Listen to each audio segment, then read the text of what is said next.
मुलांसाठी चांगली स्कूल शोधताय?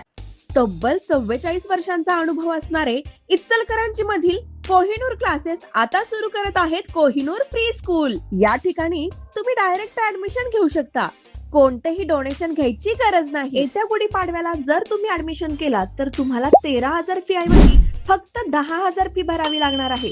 एवढंच नाही तर त्यामध्ये तुम्हाला युनिफॉर्म, स्कूल बॅग आणि पुस्तके हे देखील मिळणार आहे। या प्री स्कूलची वैशिष्ट्य म्हणजे मुलांसाठी सेफ आणि सिक्युअर वातावरण असणार आहे। तसंच इथला स्टाफ सुद्धा क्वालिफाईड आणि मुलांच्या बाबतीत अगदीच केअरिंग असणार आहे। त्यासोबतच अगदी 24 तास आपली मुलं सीसीटीव्हीच्या कक्षेमध्ये असणार आहेत। त्यामुळे काळजीचं कोणतं कारणच उरत नाही। मुलांच्या ऍक्टिव्हिटीज मध्ये वाढ व्हावी म्हणून इथे इंडोर आणि आउटडोर गेम सुद्धा घेतले जाणार आहेत। तसेच वेळोवेळी त्यांच्या पालकांसोबत संपर्क सुद्धा साधला जाणार आहे। आवडलं ना तुला हे प्री स्कूल? मी तर माझ्या मुलाचं कोहिनूर प्री स्कूल मध्ये ऍडमिशन फिक्स केलंय। तुम्ही कधी करता? तर मग लवकरात लवकर खाली दिलेल्या नंबरशी संपर्क साधा।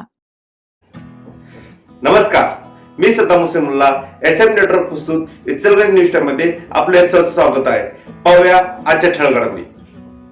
स्वीकृत नगरसेवकांच्या निवडी बेकायदेशीर, न्यायालयात धाव, स्वीकृत नगरसेवकांना नोटीस।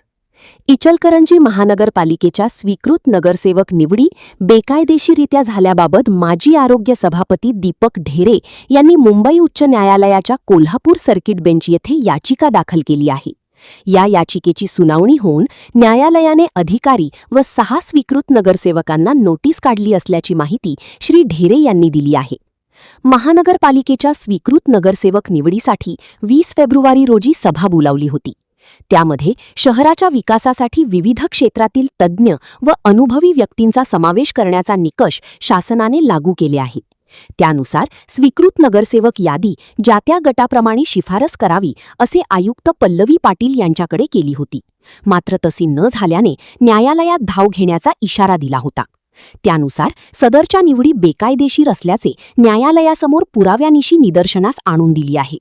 त्यानुसार कोल्हापूरचे सर्किट बेंच न्यायमूर्ती माधव जामदार व न्यायमूर्ती प्रवीण पाटील यांच्या खंडपीठापुढे सुनावणी झाली। न्यायालयाने अधिकारी व 6 नगरसेवकांना नोटीस लागू केली आहे। ढेरे यांच्या वतीने ॲडव्होकेट सत्यजित राजे शिर्के हे काम पाहत आहेत।